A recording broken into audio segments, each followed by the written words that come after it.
अस्सलाम वालेकुम। आज जो है हम बात करेंगे क्लास एंजियोस्पर्मिया पे जो कि स्पर्मेटोफाइट के अंदर फॉल करती है। इसमें क्या है कि जो एंजियोस्पर्म्स हैं उसको लिटरली जो मीनिंग है इनक्लोज्ड सीड है। एंजियो मतलब क्लोज और स्पर्म का मतलब है सीड। इसकी जो फर्टाइल लीव्स होते हैं ना वो उनके ऊपर जो है एक फोल्डेड जो है एव्यूल्स होता है और जो ओवरी होती है उसके मार्जिन जो होते हैं मतलब उनके मार्जिन्स पर जो है वो जॉइंट फॉर्म में जो है वो मौजूद होती है। मतलब जो उसके मार्जिन होते हैं वो जॉइंट होके क्या बनाते हैं, ओवरीज बनाते हैं। ठीक है, जो फर्टाइल लीव्स हैं उनकी बात हो रही है। फिर जो ओवरी होती है फर्टिलाइजेशन जब होती है तो ये ओवरी जो है वो फ्रूट में कन्वर्ट हो जाती है, ओव्यूल जो है वो सीड में कन्वर्ट हो जाता है। एंजियोस्पर्म जो होती हैं, अब देखें यहाँ पे देख लें कि एंजियोस्पर्म की कितनी ज़्यादा स्पीशीज़ पाई जाती हैं। यहीं से अंदाज़ा लगाया जा सकता है कि देखिए 235,000 स्पीशीज़ जो है वो एंजियोस्पर्म्स हैं। टोटल कितनी है 360। ये बहुत अहम MCQs हैं। 360,000 स्पीशीज़ हैं किसकी, प्लांट्स की, जिसमें से 235 स्पीशीज़ जो है वो एंजियोस्पर्म्स हैं। ये हेट्रोस्पोरस भी है। हेट्रोस्पोरस मतलब इसमें माइक्रो और मेगास्पोर्स मौजूद होते हैं। एटोट्रॉफिक प्लांट्स भी होते हैं, अपनी खुराक को तैयार करते हैं और हाईली इवोल्व प्लांट्स हैं ये, ठीक है, अर्थ पे। और ये प्रोड्यूस करते हैं, फ्लावर्स प्रोड्यूस करते हैं, फ्रूट्स प्रोड्यूस करते हैं, सीड प्रोड्यूस करते हैं। अच्छा, एक बहुत अहम बात है कि जो सबसे टालेस्ट एंजियोस्पर्म्स है वो यूकलिप्टस है। ये एग्जांपल आपको याद होनी चाहिए। सबसे टालेस्ट जो एंजियोस्पर्म्स है, सबसे लेंथ में जो बड़ा है वो यूकलिप्टस है और जो सबसे स्मॉलेस्ट जो है वो वोल्फिया है। ठीक हो गया। अब सेकेंड अगर हम इसकी बात करें लाइफ साइकिल की, तो इसका लाइफ साइकिल आप जहाँ से देखें, बल्कि इससे भी पहले मैं आपको थोड़ा सा समझा दूँ कि इसमें क्या होता है। इसमें 4 वर्ल्स होती हैं। इसमें 4 जो है वो वर्ल्स होती हैं। इसके फ्लावर्स पे जो है, जो अडल्ट प्लांट होता है वो डिप्लॉइड स्पोरोफाइट होता है, जो कि रूट, स्टेम और लीव्स पर मुश्तमिल होता है। जो मैच्योरिटी पे ना ये फ्लावर प्रोड्यूस करता है। और फ्लावर एक्चुअली में होता है क्या, ये मॉडिफाइड शूट होती है जो कि कंसिस्ट करती है पेडिसल पे। लाइक ये हमारे पास है फ्लावर,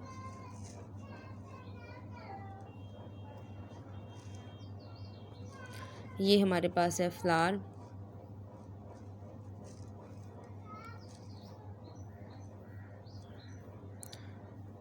ये जिसके साथ अटैच है ये पेडिसल है। ये जो मतलब नीचे से यहाँ पे एक ऐसे स्ट्रक्चर सा बना होगा वो थैलमस है। और इसके फ्लोर लीव्स होते हैं, ये जो है ये फ्लोर लीव्स है। इसका एक और स्ट्रक्चर भी मैं बना के दिखाती हूँ आपको कि ये देखें, यूँ हमारे पास इसकी जो है 4 वर्ल्स जो हैं वो मौजूद होंगी। एक वर्ल है,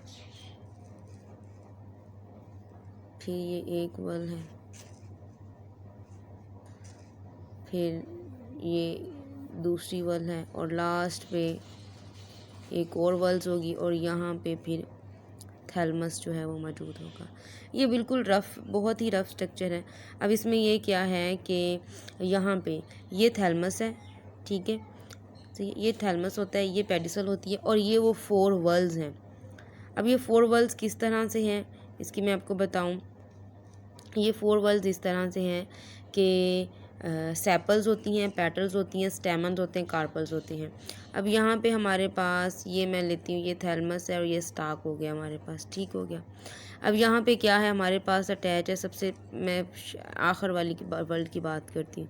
ये हमारे पास है सेपल्स, जो बेसिकली अगर हम फ्लावर पे देखते हैं तो वो होती भी ग्रीन ही है, ठीक है, वो होते ही ग्रीन कलर में छोटी छोटी सी पत्तियाँ सी नज़र आ रही होती हैं। अच्छा, उसके बाद ये हम ले लेते हैं कि फॉर एग्ज़ाम्पल ये हमारे पास लीफ है, तो ये हो गई उसकी पेटल्स, ठीक है, ये हो गई उसकी पेटल्स हो गई हैं। पेटल्स मतलब ये कलरफुल होंगी, किसी भी रंग की हो जाएंगी हर फ्लावर के, जैसे रेड रोज़ है, ठीक है, ब्लैक रोज़ होता है, येलो रोज़ होता है, तो पेटल्स जो है वो उसी तरह से जो चेंज हो जाती है। फिर उसके बाद जो सेकेंड जो वर्ल्ड है वो है एंथर की, ठीक है, वो एंथर मौजूद होता है, सॉरी स्टेमन्स की होती है, स्टेमन्स की होती है। और जो सबसे अंदर वाली वर्ड है वो होती है ओवरी की, ऐसे ऐसे, सबसे जो इंटरनल वॉल्स होती है वो किसकी होती है, वो ओवरी की होती है। तो ये एक कंप्लीट जो है ऐसे फ्लावर बनता है। अगर अंदर से शुरू करें तो सबसे पहले जो है वो कार्पल आती है, जिसको गाइनेशियम भी कहते हैं। फिर ये ब्लू जो कलर में है ये स्टेमन है, जिसको जो है एंड्रोशियम भी कहते हैं। ये पेटल्स हैं, ये जो पेटल्स हैं इसको कोरोला भी कहते हैं। और फिर ये लास्ट पे जो है वो सेपल्स हैं, जिसको कैलस भी कहते हैं। तो ये 4 वर्ल्स होती हैं। अच्छा, इस 4 वर्ल्स में ये जो पहले वाली 2 वर्ल्स हैं, ये वाली, ये क्या होती हैं, ये जो 2 वर्ल्स हैं, ये जो 2 वर्ल्स होती हैं, ये जिनकी मैं बात कर रही हूँ, ये होती हैं नॉन रिप्रोडक्टिव। मतलब ये इनका ये फर्टाइल नहीं होती, इनका रिप्रोडक्शन में कोई रोल नहीं होता। लेकिन ये जो 2 होती हैं ना, स्टेमन एंड कार्पल, इनका जो है वो बड़ा किरदार होता है किसमें, रिप्रोडक्शन में। और इनको रिप्रोडक्टिव जो है पार्ट ऑफ फ्लावर भी कहा जाता है। किसको, स्टेमन एंड कार्पल को reproductive part of the plant भी कहा जाता है। ठीक है, अब सेपल्स और पेटल्स की बात समझ आ गई कि ये जो है ये प्रोटेक्ट करते हैं किसको, स्टेमन्स को और कार्पल्स को। और जो मैंने पेटल्स की बात की थी कि वो कलरफुल होती हैं, तो वो अट्रैक्ट करती हैं इंसेक्ट्स को पोलिनेशन के लिए। अब देखिए ना, मतलब डिफरेंट कलर के फ्लावर है, वहाँ पे आके इंसेक्ट्स बैठते हैं।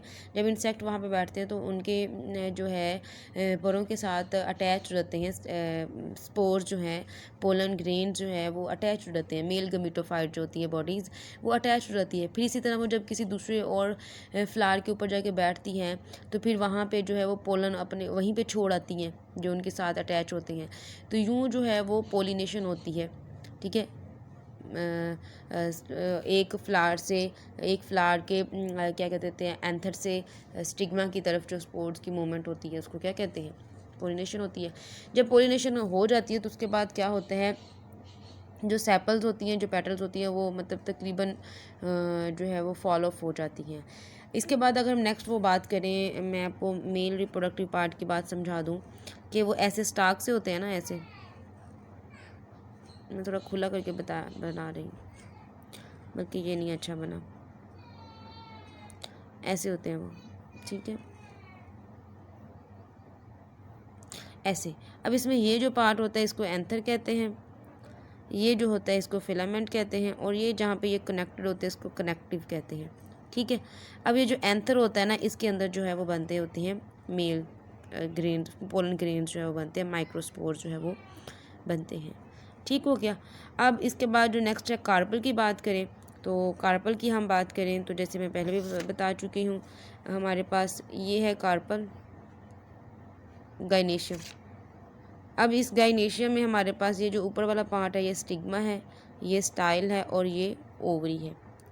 अब देखिए यहाँ पे ये ओवरी है, अब यहाँ पे ये हमारे पास एंथर मौजूद है, स्टेमन मौजूद है, ये बाइलोब्ड होता है। अब होता क्या है कि ये जो है इसके एंथर की जो वाल फटती है तो ये माइक्रोस्पोर जो है वो डिस्पर्स हो जाते हैं। ठीक है, बाहर आ जाते हैं। अब अगर कोई इंसेक्ट आता है तो ये उसके परों के साथ अटैच हो जाती है, हवा चलती है तो उसके ज़रिए ये बिखर जाते हैं, पानी है तो बारिश जैसे आती है तो उससे बिखर जाती है, तो ये आ जाते हैं इधर स्टिग्मा के ऊपर आके अटैच हो जाएंगे, स्टिग्मा के ऊपर आके ये अटैच हो जाएंगे। अब ये नेक्स्ट क्या होगा कि जब ये स्टिग्मा के ऊपर आके अटैच हो जाएंगे तो फिर ये एक पोलन ट्यूब जो है वो बनना शुरू हो जाएगी। ठीक हो गया। ओवरी क्या समझोगे कि ओवरी ये है इन 3 पार्ट्स पर जो है वो मुश्तमिल होती है। नेक्स्ट जो है पोलिनेशन जब हो जाती है तो उसके बाद जो पोलन ग्रेन है वो ट्रांसफ़र हो जाते हैं स्टिग्मा की तरफ, और वहाँ पे वो जर्मिनेट कर देते हैं एक पोलन ट्यूब को, जैसे कि आपको यहाँ पे ये नज़र आ रही है। ठीक है, स्टिग्मा स्टाइल ओवरी है। अब यहाँ पे पोलन ट्यूब बन रही है, ये जो है ट्यूब बनना शुरू हो रही है यहाँ पे। ठीक है, अब ये पोलन ट्यूब बन रही है, पोलन ट्यूब बन चुकी है, उसके अंदर मेल गमीट्स हैं और उसके अंदर न्यूक्लियस भी है। ठीक है, अब पोलन ग्रेन जो है इसमें जो क्या होता है कि इसके अंदर जो है मेल गमीट्स भी हैं, और इसके अंदर जो न्यूक्लियस ट्यूब है उसके अंदर 2 जो है सेल्स और भी मौजूद हैं, 2 न्यूक्लियस सेल्स भी मौजूद हैं। ठीक है, ट्यूब न्यूक्लियस जो है वो भी मौजूद है। 2 मेल गमीट्स होते हैं, 2 मेल गमीट्स हैं, आपको जैसे पिक्चर में भी नज़र आ रहा है कि 2 मेल गमीट्स हैं और एक जो है वो ट्यूब न्यूक्लियस है। अब उसके बाद क्या होगा नेक्स्ट स्टेप में, ये यहाँ पे आप देखें कि वो जो है यहाँ से वो आ रही है ट्यूब, पोलन ट्यूब आती है, तो यहाँ पे आके जो है वो एम्ब्रियो सैक पड़ा है, वहाँ पे यहाँ पे जो है वो डबल फर्टिलाइजेशन होती है। एक तो ये एग जो है एक जो ये मेल गमीट जो है वो हो जाएगा किसके साथ डिफ्यूज हो जाएगा, एग के साथ फर्टिलाइजेशन कर देगा, ठीक है, और जिससे जो है वो एम्ब्रियो बन जाएगा। और सेकेंडली जो होगी वो क्या होगा, वो आके इस पोलर न्यूक्लियस जो है वो इसके साथ आके डिफ्यूज़ हो जाएंगे, जिससे क्या बनेगा, एंजियोस्पर्म बनेगा 3N, ठीक है। ट्रिपल जो है वो जनरेशन जो है वो सामने आएगी, ठीक है, जिसमें क्या बनेगा, ट्रिप्लाइड एंडोस्पर्म जो सेल्स वो बनेगा। एक से क्या बन गया, एक से जो है वो एम्ब्रियो बन गया, और सेकंड जो मेल गमीट फ्यूज़ होता है वो एक अदर फीमेल सेल के साथ फ्यूज़ होके फ्यूजन न्यूक्लियस जो है, जिसके रिजल्ट में ट्रिपलेट एंडोस्पर्म जो है वो बन जाता है, जो कि करता है क्या है, फूड स्टोरिंग करता है एंडोस्पर्म टिश्यूज़ के लिए ना। तो ये सारा जो है वो प्रोसीजर है इसका, लाइफ साइकिल है इसकी। अब यहाँ पे एक और बात जो है वो पढ़ने, सीड फॉर्मेशन। अब यहाँ पे क्या होता है कि जो इंटीग्यूमेंट्स के बारे में हमने पढ़ा है कि जो इंटीग्यूमेंट्स होता है ओव्यूल का, वो प्रोटेक्टिव जो लेयर होती है उसी की वजह से उसको ओव्यूल बन जाता है। वो किस में कन्वर्ट हो जाता है, वो टेस्टा में और टैगवन में कन्वर्ट हो जाता है, और जो ओवरी होती है वो डिवेल्प हो जाती है किसके अंदर, फ्रूट के अंदर। तो सीड जो है वो फिर पड़ा रहता है, जैसी फेवरेबल कंडीशन आती है तो वो फिर एक स्पोरोफाइट जनरेशन के अंदर कन्वर्ट हो जाता है।